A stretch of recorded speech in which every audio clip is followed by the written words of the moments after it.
Hi, I'm Greg, creator of opportunities, And I'm Polly, Princess of Prevention. and welcome to another edition of Totally Preventable.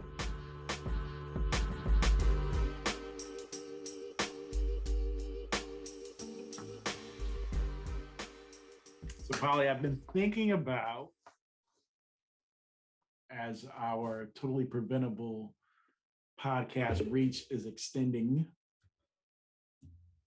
I think our dedicated fans should be called preventers. What do you think about that name? Nice. I love it. Kind of like a believer. Right, right. Or preventers. Preventers. I think it has a nice little ring to it. It does. You know, I didn't want to call them just like partners because we have partners. We do. We need preventers. We need somebody specific for our listeners to be called preventers. So as of today, right now, all of our listeners, all of our followers, you are now preventers. I gave that dramatic pause so you could build up.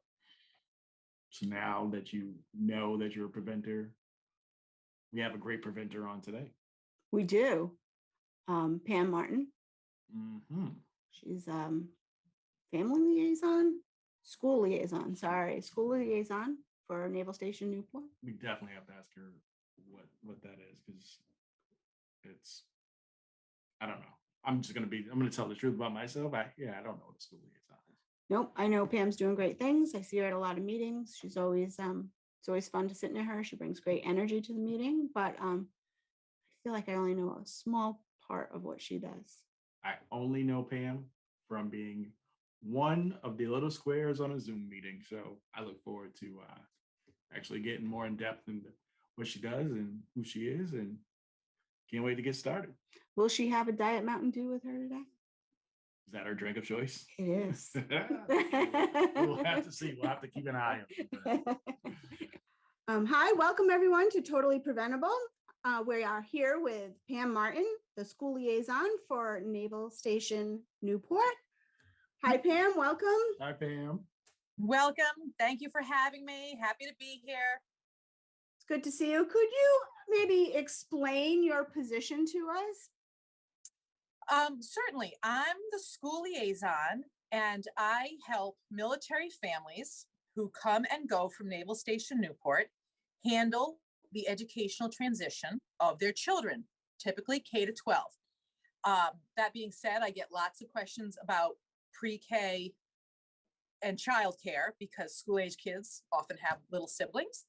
And I also handle post-high school, post-secondary questions, a lot about using a GI Bill, your VA educational benefits, and that even bleeds into helping spouses with schooling opportunities.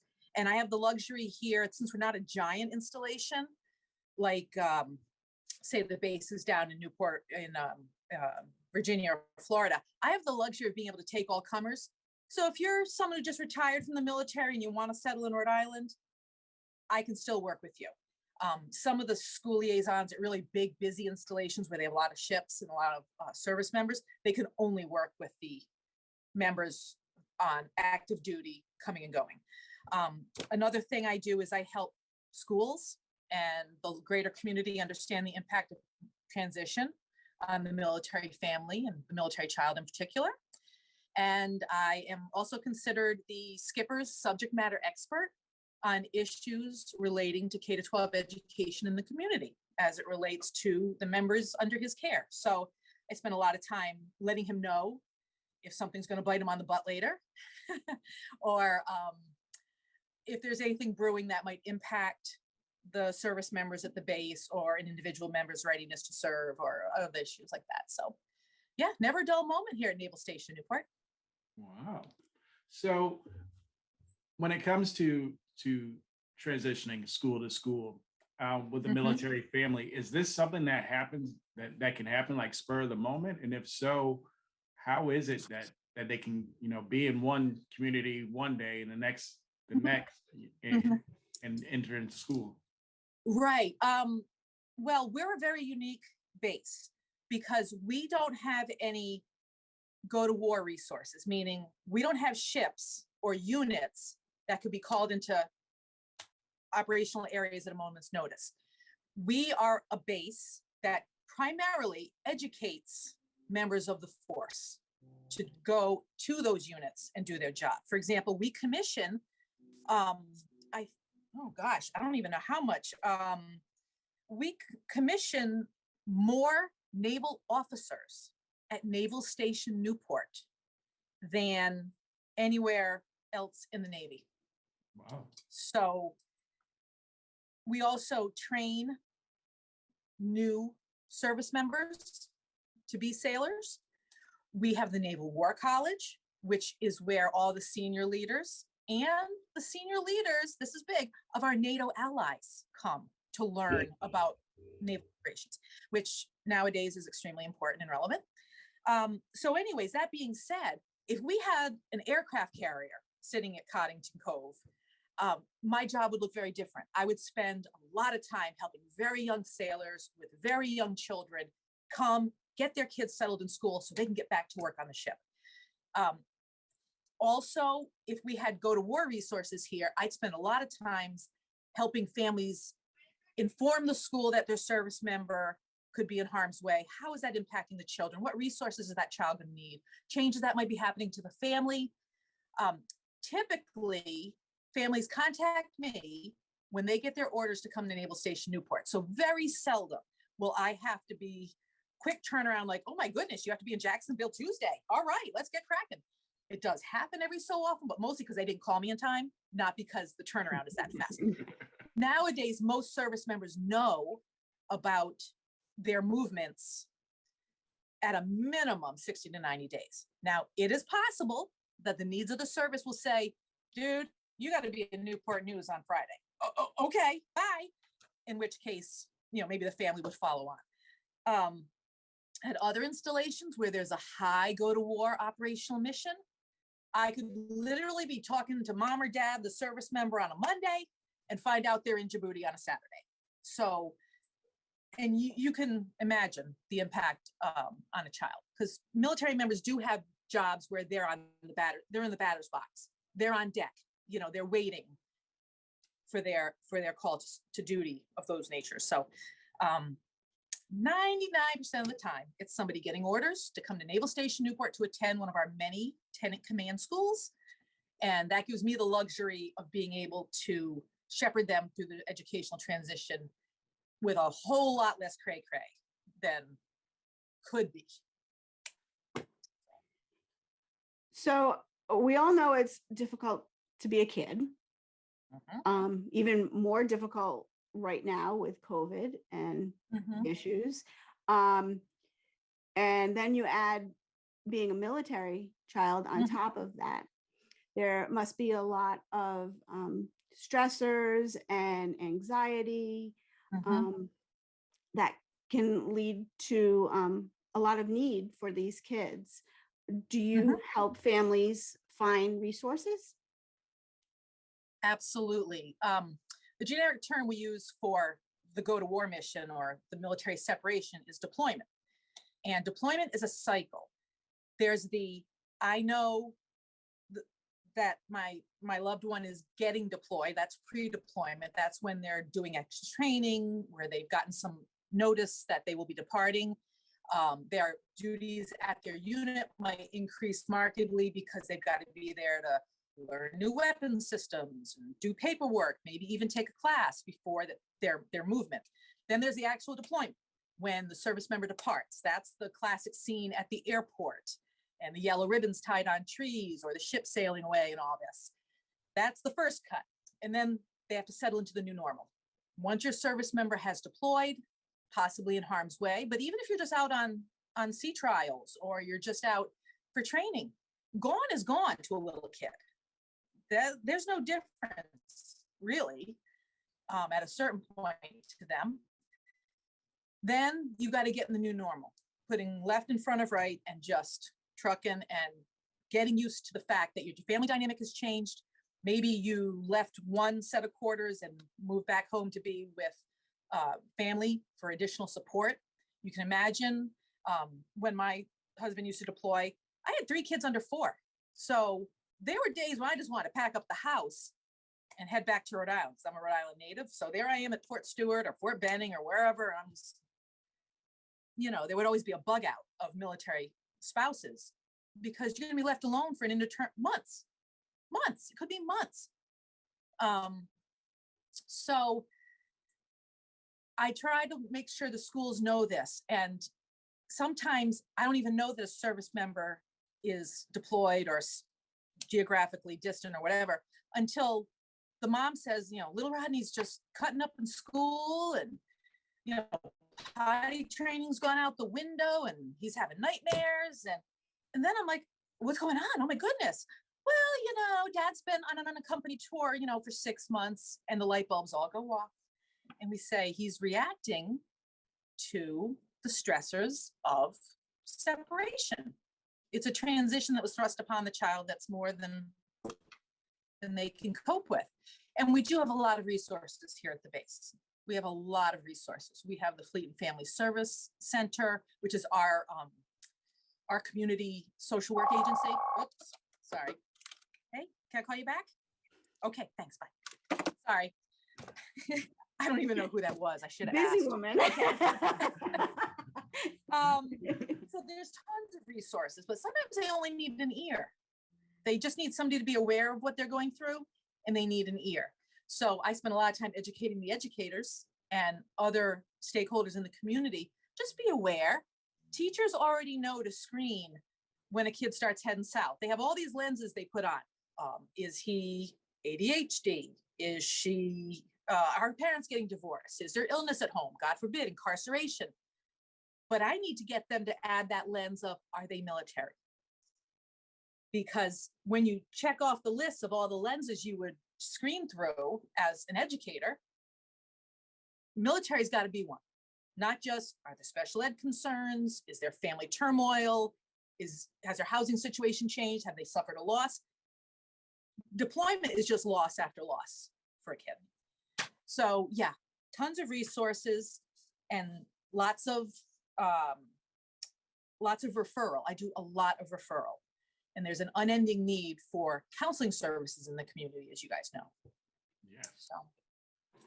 So with that being said, the tons of resources, you've mentioned how, like when your husband was being deployed, how there was a bug out of spouses. What type of services are there for the spouses? What is it that you're seeing that they need the most of? Well, what the military does well now that it frequently did not in the past is they work to build resilience before crisis. So, if you define resilience as being able to bend and not break, now military families have resources and programs available to them, and kids do, where we talk about these things ahead of time. Half the time, it's just about recognizing what's happening to you instead of saying all these horrible things are, my kids are just, losing it. If you go into it saying deployment is a transition, deployment can feel like a loss. Military life is stressful. I'm going to be aware of that and be on the lookout, other than it just hitting you between the eyes because you don't have that growth mindset that you're aware of these things that could be impacting you. We have a program called Anchored for Life, which is a Navy-funded program in the schools that have a lot of military kids. And it's a program that works on building resilience for all the kids in the school. So it also captures those military kids. Because at a certain age, military kids don't want to be called out. They want to kind of fly under the radar and be like all their other friends. But Anchored for Life is, for example, a resiliency building program that helps kids have skills ahead of time.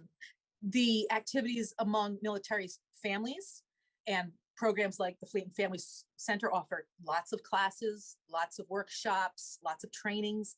There's a ton of training for military family members.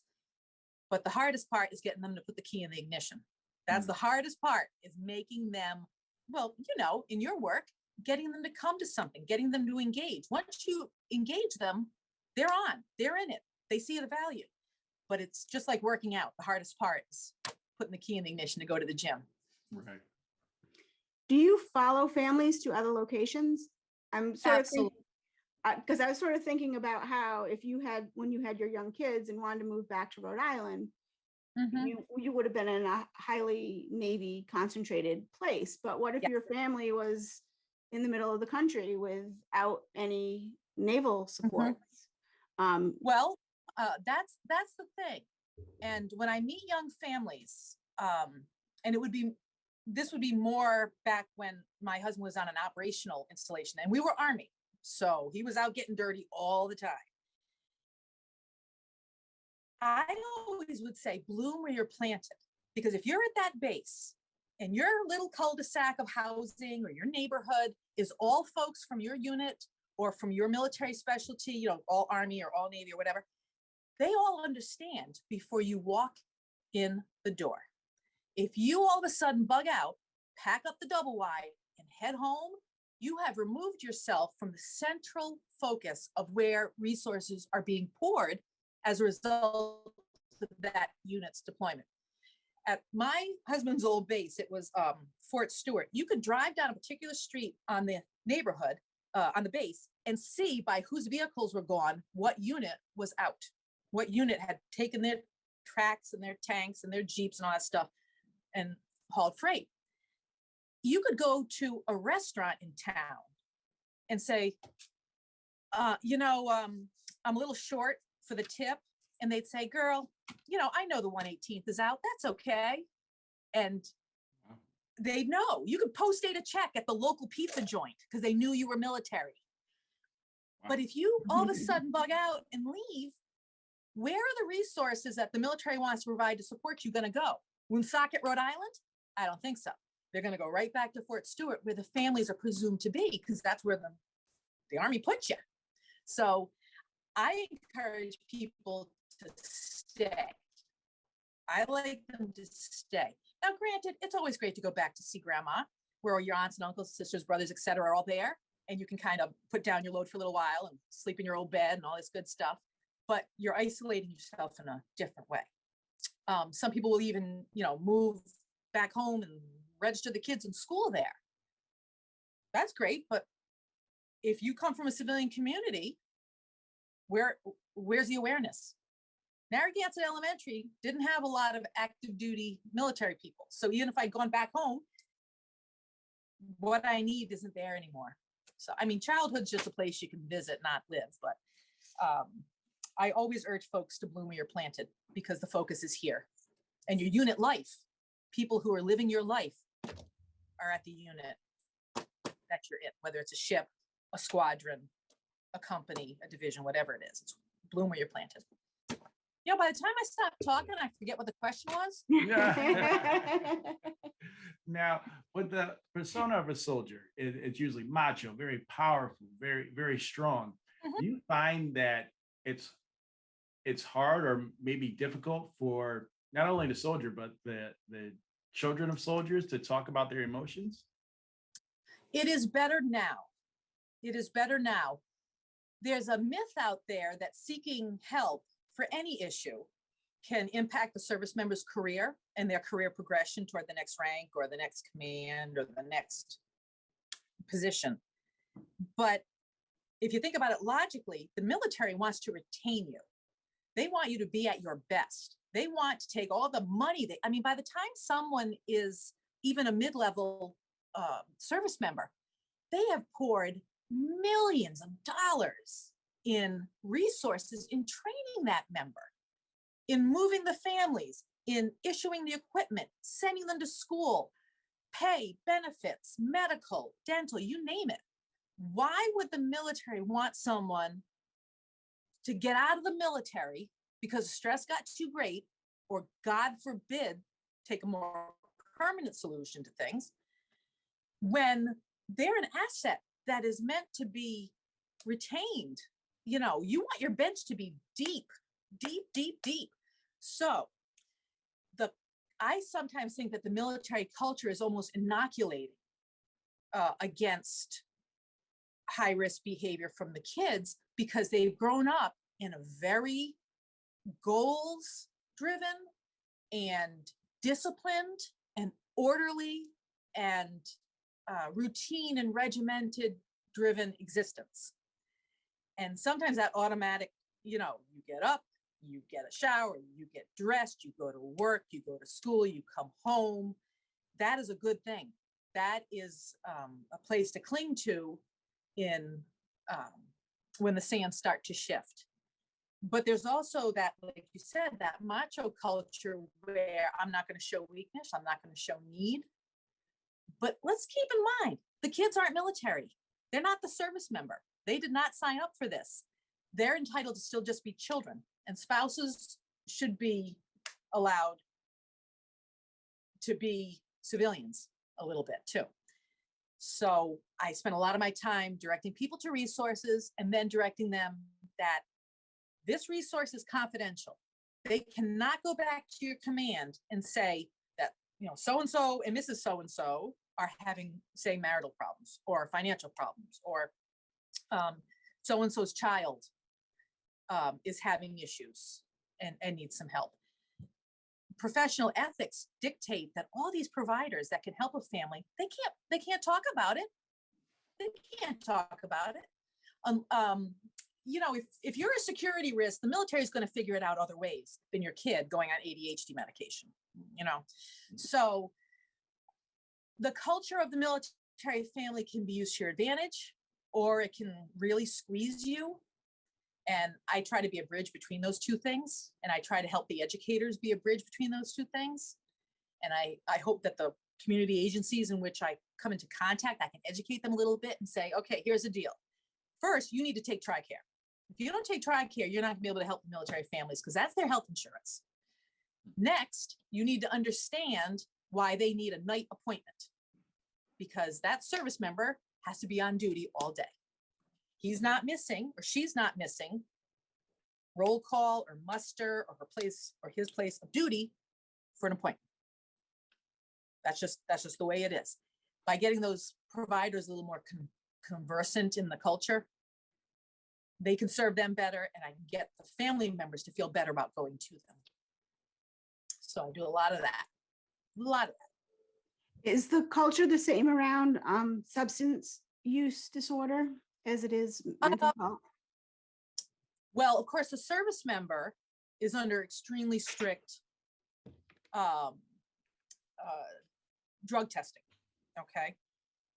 Now, alcohol, you don't get tested for that. So that can be a problem for the service member, just like everything else. But as in terms of like opiates and marijuana and all the testable things, it's tough.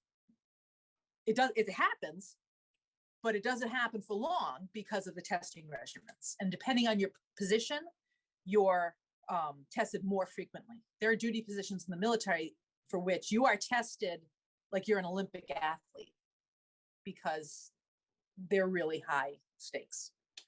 And again, those are those serious snoop and poop operational things. You kind of want the guy working on the nuclear warhead to have a clear mind. I have found that military kids, like I talked about inoculation before, it goes two ways. The strong ethos of the military family can be an inoculating factor, or the fact that that kid just wants to fit in at their new location can be a huge risk factor. And I've had parents call me and say, what kind of purses are the girls carrying at Portsmouth High School? Because they want to find out ahead of time so they can say, well, everybody's carrying Coach, so why don't you borrow my Coach for the first day of school? Or what's the backpacks? Are they those Jansen ones with the leather bottoms? Is it LL Bean or our messenger bags back?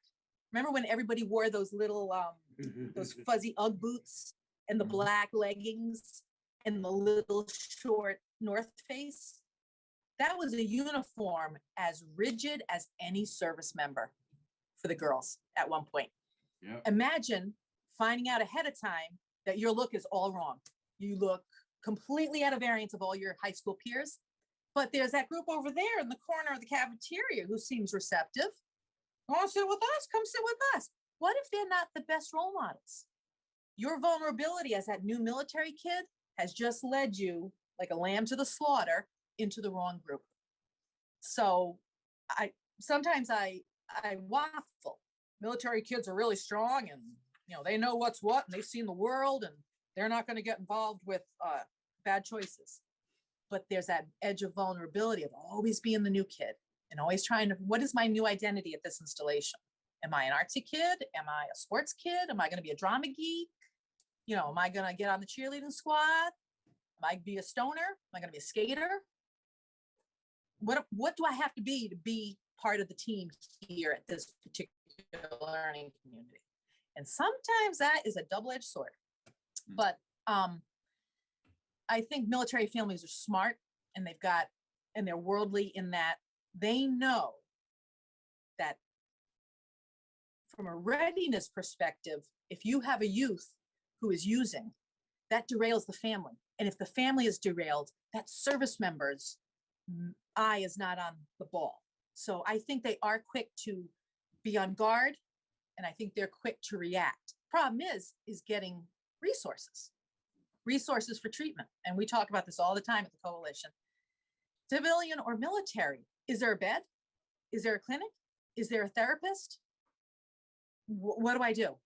Luckily, we have resources on the installation to guide people in that. And of course, the work of the coalition and the student assistant counselors in the schools and guidance and nurses. I mean, that all goes for a military student just as much as it does for a civilian student. So yeah, they're aware of it and they guard against it. Wow.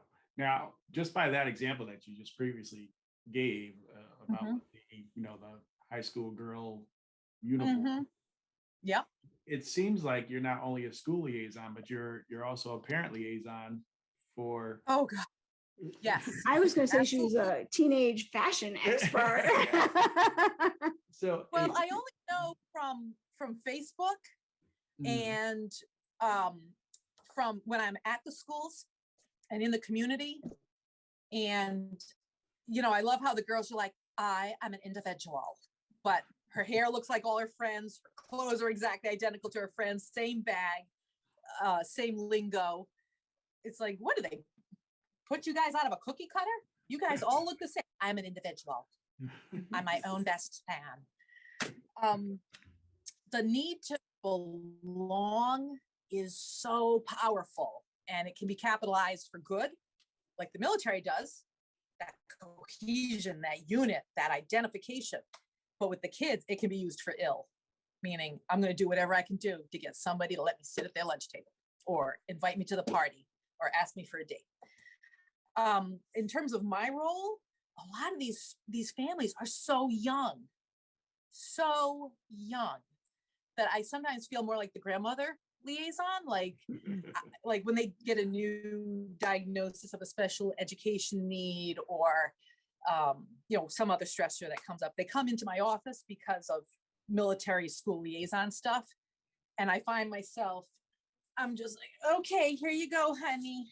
And I'm giving, I'll give them a piece of candy and we'll talk. And sometimes we don't even talk about what's best practice in the classroom or what do you do with your IEP or any of this other stuff. It's just, girl, you got it. You can do this. I believe in you. Let's talk about all your choices. I'll make some calls. I'll give you some resources. And why don't you come back and see me and we'll talk about where you're at with the IEP special education process or trying to find a counselor for your child or, trying to find academic resources. Okay, let's work it out. And I'm not telling them rocket scientists, but sometimes given that their family support system is back home and sometimes overseas, they need somebody. And, I don't get paid by the hour. It's fine. I'll be here. So yeah, it's a lot of parenting liaison, empowering them. One of the key roles is to empower parents to be the best advocate for their child. And I think they all have the best intentions, but they need the information that they can run with. So that's what I do. When all of you school liaisons get together, I don't know if you have a group of school liaisons and you all chat, but oh yeah, yes, okay. Is there something that other places have as a resource and you're like, I wish we had that here in Newport. That'd be so helpful. Absolutely, but typically that has to do with the fact that huge bases can support huge programming. You know, there's 70,000 military family members around Virginia Beach.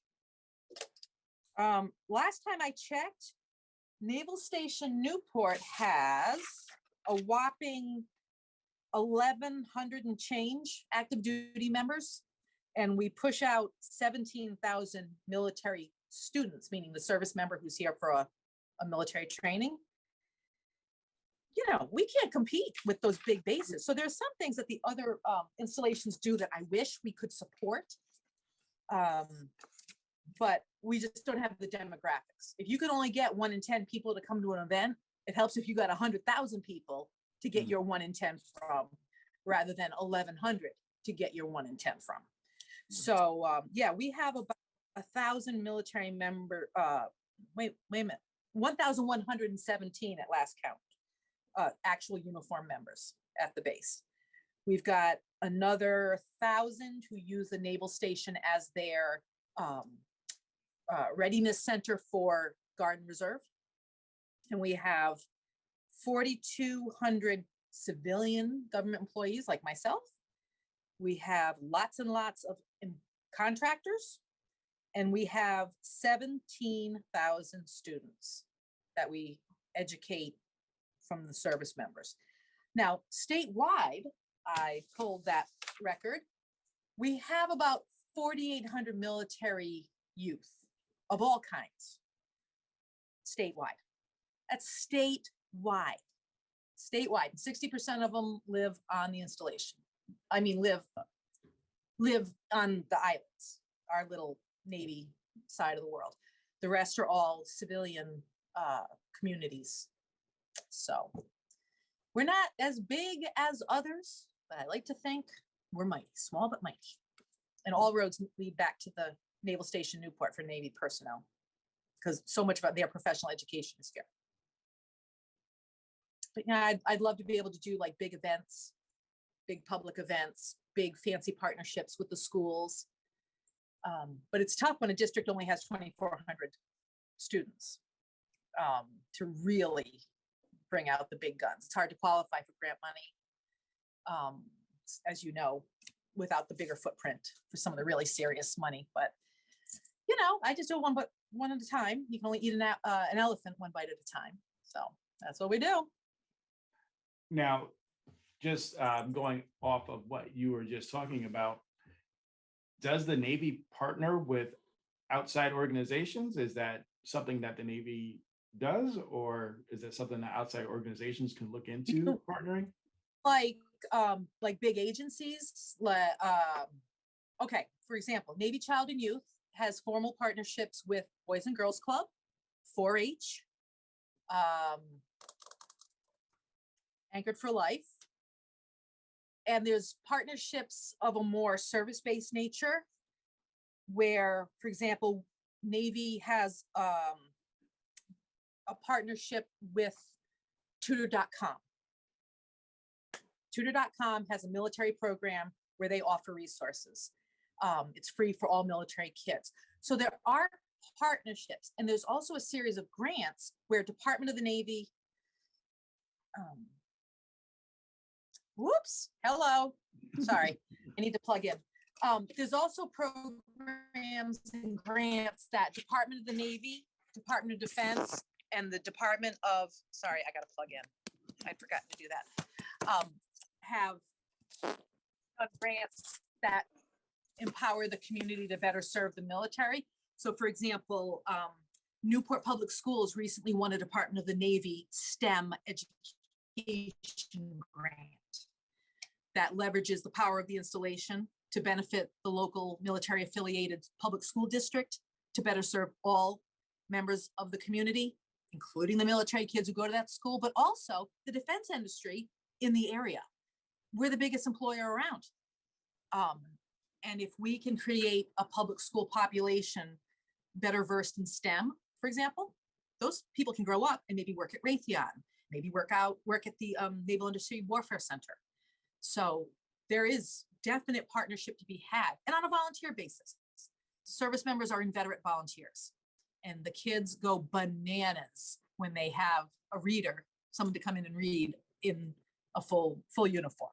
Our base commander, Captain McIver, comes and speaks quite a bit at the local schools, and the kids are always just like, wow, it's really cool.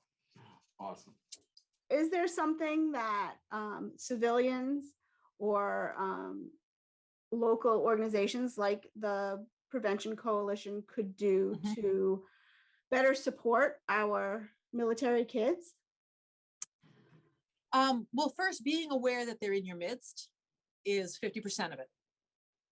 And speaking of double-edged swords, it is really hard as a civilian, because now I'm a civilian. I'm not a military spouse. I'm not a service member anymore. I sometimes find myself saying, man, I really like that family. I could have a barbecue with them. I could become friends with them. And I pull back because I know they're leaving in June and I'm going to get my heart broken again. And that's ridiculous because I used to be the recipient of that. And I see it in our local communities. Your daughter comes home and she's like, Ma, I met the coolest girl at practice. You know, we're going to run the 400 together, la, la, la, la, la. But she's leaving in June. And lo and behold, she wants to become great friends with this person, but she's guarding her heart a little bit. So I always urge people and I say, I know you're taking a risk. You're taking a risk by becoming best friends with that military family next door or at your workplace or the one you met at PTO or PTA, but it will be repaid 100-fold because military families, once you're their person, you are their person forever. And they write their address book in pencil and they're super good at keeping track. And you will always have a place to stay at Fort Sill, Oklahoma, Rhoda, Spain. Wherever you end up, wherever they end up, you will be welcome there. So that is the first thing, is I would impress upon kids at school, families in the neighborhoods, agencies, to be aware that military family are out there in our area, because for every one of the 1,117 active duty officers and enlisted I have on my sheet about Naval Station Newport, there's probably a spouse and 2.5 kids. So you can imagine how many people that infuses into our military community. Not to mention that we also get State Department, we get USAID, we get, people with just alphabet of agencies who are also moved here on a temporary basis, like all our NCIS agents. They move just like the soldiers and sailors. So life is getting ever more transient for everybody now. So it's a lesson that can be translated across everyone's lives. But let them in and be open to them and be friendly.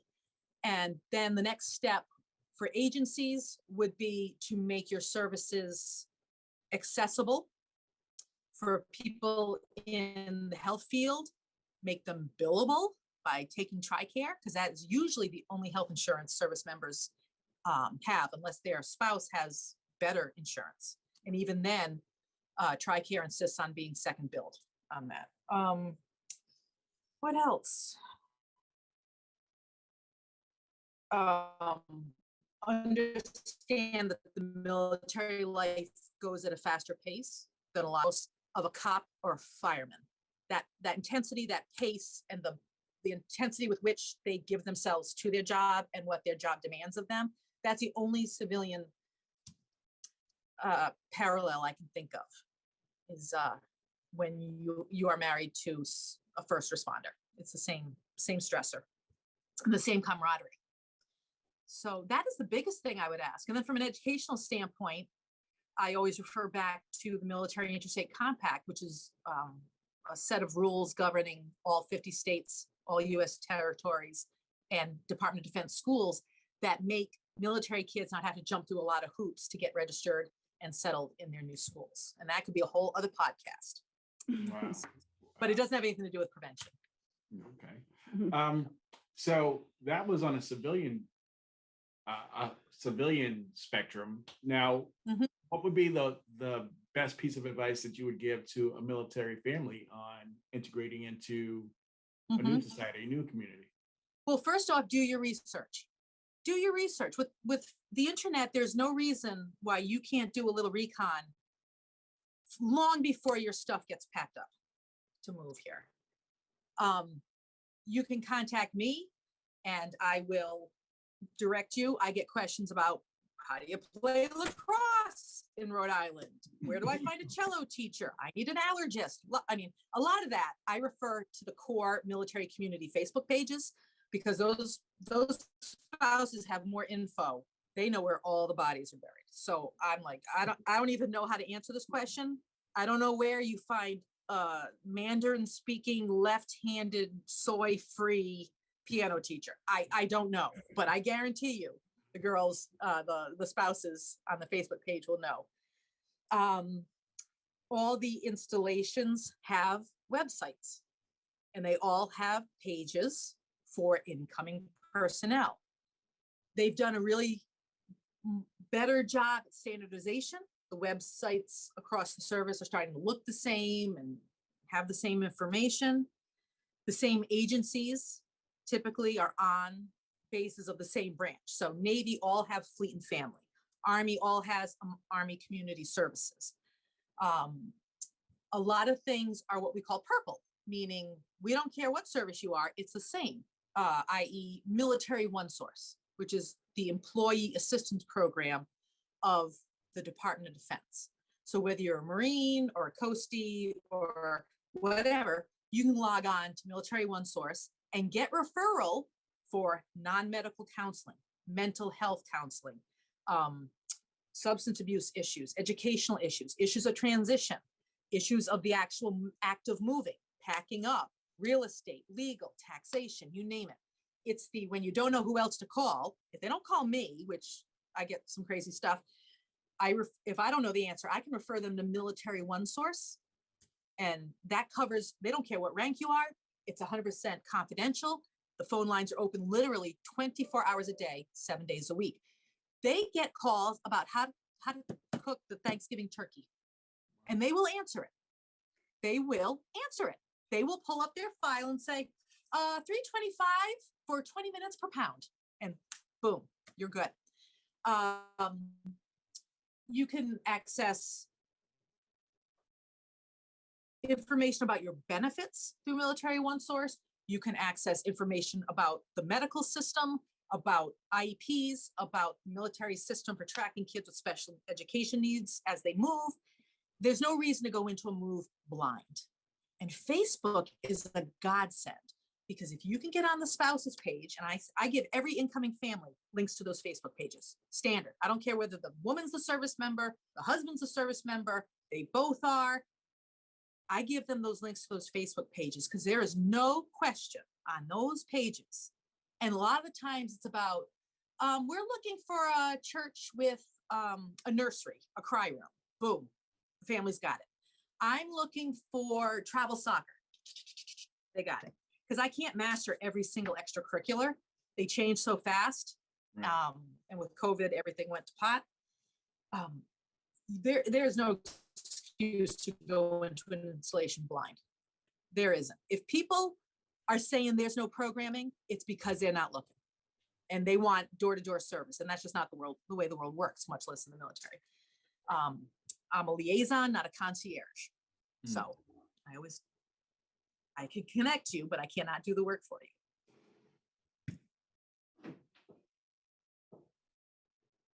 Is there anything else you can think of to ask Pam? I feel like I've known Pam for a long time, and I kind of knew what you did, but this has been eye-opening. Yeah. If you mixed up a social worker, a minister, a teacher, and a prison guard, it's like, that's my job. And I feel like a comedian. You know what though? If you don't laugh, you'll cry. Honest to God, some of the things that these families are operating under, whether it's mental health, whether it's substance abuse, and then you add the rigor of the military life, I don't know how they get out of bed sometimes. And they don't complain. Well, no, I should say all service members, all military members, all people in uniform complain. It's like a little rider on their contract. You complain about the person above you, you complain about the people below you, but you would fall on your sword for all of them. It's endemic, is the grousing and the lollygagging. It's like a but when the- family. yeah, when the rubber meets the road, there is no better group to be with. I will tell you a funny story. This one I love. I tell this all the time. I went to a unit Christmas party, and it was for the 6th Motor Transport Battalion, which is a Marine Corps reservist unit in Providence. They have an armory in Providence. And Hasbro Toys, which you know is located in Rhode Island, gave them a humongous donation of toys to distribute to the kids for Christmas. And we're all putting around and we're doing our thing, and we've got to open these boxes. We got Jenga, we got Yahtzee, you name it. We got, Travel Scrabble, like nobody's business. We got all this stuff. And I'm like, oh my gosh, this tape is really tough. Does anybody have a pair of scissors? And like 6 people pulled a knife this long in civilian. And I'm like, people, put away the weapons. It's Christmas. It's crazy, but that's the culture. That's how powerful the culture. 3 of them were women. They're like, oh, I have a knife. And they just pulled it right. I was like, oh my God. So I'm like, I had forgotten. I had lost my head. I was with Marines, never asked for a blade or a weapon or something sharp when there are Marines around. So yeah, that is so illustrative that if you understand that, and the reason why all these people for a Christmas party would be uber prepared by having a K-bar in their belt, or their boot, I should say. If you know that, that's all you know. That's all you need to know. That's all you need to know about the military community. So I can't believe they pay me. It's amazing. We'll edit that part out. They should pay me more. They should More pay money. you more. I need more money. But January and February are very slow for me because it's not a lot of military transition happening then. So that's when I do all my online training and stuff. And people will walk by my office and think I'm just here filing my nails, because military movement goes like an accordion. Like the guy or gal ahead of you has to leave their position before the military can move you into that position for you to take over. And so it's all connected. So there was a period with COVID where movement was very slow. They weren't really moving people. They kind of just said, whoa, stop. Everybody stop, freeze in place. And that's when I do lots of, the online training that the Navy requires, and throwing away old files, getting ready for inspections. Like I get inspected annually to make sure I'm doing my job. But other than that, it's a hootenanny good time. It's the best job ever. And I've had some dudes. So anyways, and for the record, my daughter's a social worker. So I hear a lot about the challenges other families face. And, it just makes me think that you don't know the story of every person you meet. Right. You don't know where they're coming from, their background, the cultural things, the medical things, the family things, all the things that people can have. And then you add to it separation from loved ones,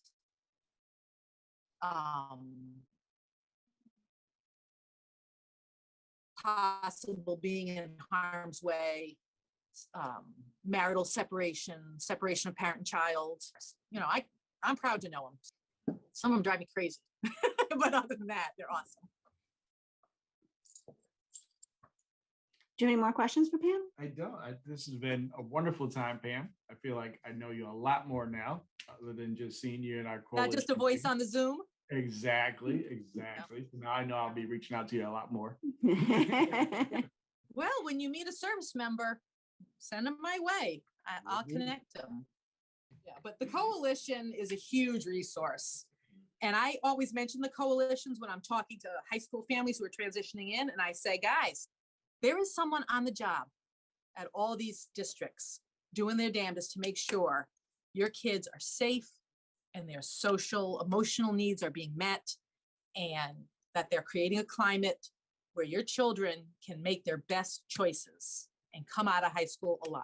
There is always someone there. Now, whether the child decides to partake of those services or listen to what those services are telling them, I can't predict, but they're there. So I always tell the families, like Mr. Rogers said, look for the helpers, and the coalitions are the helpers. So if someone's listening to our podcast who's a military family and they have not heard of you, I know, how could that be? But if, they snuck under the wire, I got that far. how should they find you? You can call me anytime. My number is 401-841-7126. I have a military cell phone number as well, 401-378. I gotta look, 8431. Or you can email me at pamela.martin@navy.mil with 1 L. My office is at the Child Development Center, which technically falls over the line in Middletown. It's right outside the back gate of the installation. You can text me. You can shout out on my Facebook, which is Pamela P. Martin, I think. Whatever, just Google me, you'll find me. Yeah, I don't care. My husband's used to me getting calls from all time zones. And I'm also frequently at events in the community. So if there's a base event, if there's a social service agency having an outreach, sometimes when they in process to the War College, we have an event, where we all have a table, and my table never has anything on it. I just stand there and talk, and people tell me what's going on, and I'm like, so I'm okay. gonna have to disagree with you. I've been at an event with you where you had some fabulous pizza cutters. Oh, my purple pizza cutters, because what happens when you move? You don't have any dishes, so you order pizza. That was inspired. Gotcha. That was inspired. Yeah. Well, thank you so much, Pam. This has been great. It's so nice to know that you're taking care of our families and they have some great resources out there. Yeah, it's me and literally dozens and dozens and dozens of other highly qualified, highly educated specialists who were just waiting for the family to put the key in the ignition and come to an event, pick up the phone and give us a ring, log on, reach out. Unfortunately, I'm not a compulsory station for people to come through. Like, they're under no compulsory means to make them all see me, because not everybody has kids either. So that'd be like 1,200 people coming through my door who might not even have children. But if you have any military kids, you got to contact the SLO, and I'll connect you to your school liaison at your next station too. So it's out there. All right. Thank you so much, Pam. Thank you. My pleasure. Thank you for having me. We should do this every month. We should. Remember you said it. So I did not know about 90% of what Pam was talking about that she actually does. I did not know that. I did not know that either. Yeah, I just knew a small fraction. I'm happy to know that she's out there as a resource for families. Yes. And the fact that she's saying how she's, a school liaison, a parent liaison, an advocate, fashion expert, exactly. Making sure that the community, or that the military community knows about, things as small as, where's lacrosse being played at. I think that's huge. It is huge. Could also find out how to cook your turkey. Exactly. Yeah. Exactly. Wealth of knowledge. So it definitely, I know that in a lot of our programming, we do come across military families. I did not know, the things that they feel. I never think I took that into consideration, like the struggles that they have being integrated into a new community. I never even thought about that. But I'm glad, she's out there to help. Yes. So I hadn't thought of it until my girls particularly were at Portsmouth High School, and they had some military friends, and how one in particular had gotten very close with another military girl, and how difficult it was when she left. Right. So, and that's got to, while it was hard for my own child to be a military child and have that happen over and over again, Yeah. that seems heartbreaking. You're right. So, Well, it's good to know that people like Pam are out there and getting that job done. It sounds like they have a great Facebook community as well. absolutely, with all the inside scoop for everybody. Right. That's got to be very helpful for a new family coming in. At least to put you at ease about a few things. I'm sure you're still going to have your own questions, but that's great. It seems like your family, every family is unique and has some very unique needs that you might think that no one else would know how to help you. Right. Seems like someone on that Facebook page would have some help for you. Right. Right. It's great to know that, the Navy's willing to work with outside organizations as well. So the coalition can definitely, put some thinking caps on with Pam and see if we can help out. Absolutely. That's why partnerships are important. I agree. And this has been another inspiring podcast room Totally preventable. with Greg and Pop.